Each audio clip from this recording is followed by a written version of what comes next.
Several new laws are slated to take effect tomorrow. They'll impact everyone from drivers to those struggling with drug addiction. 7 News reporter Dave Jordan explains what your family needs to know before the weekend starts.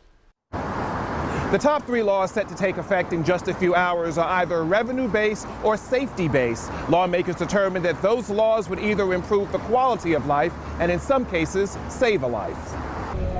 As millions of people across the country struggle with drug addiction, treatment experts here at home are hoping the Good Samaritan law will make a difference and help those who need it. Typically what would happen is if someone overdosed, we've seen cases where others in that group would leave the person and let them either live or not live because they were scared of calling and getting into legal jeopardy that way.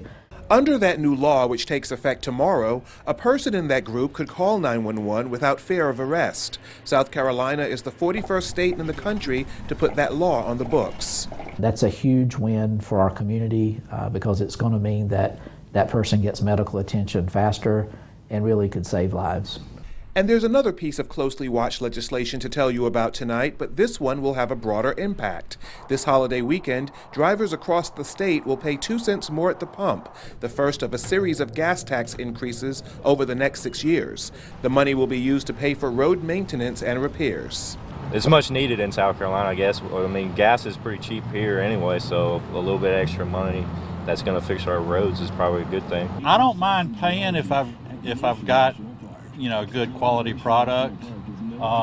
My concern is the distribution mechanism in Columbia. And speaking of drivers, mopeds are now classified as vehicles, meaning owners will soon have to register them with the DMV, and anyone driving a moped after drinking could face criminal prosecution. There was a little bit of gray area with charging the individuals driving a moped with DUI in the past. So now we have pretty much clarity that the mopeds are vehicles and that they're subject to DUI as well. Speaking of mopeds, in 2015, there were 45 moped-related crashes and more than 800 collisions. The DMV will require these mopeds to be registered next year to give the agency time to prepare those tags. In Greenville, Dave Jordan, 7 News.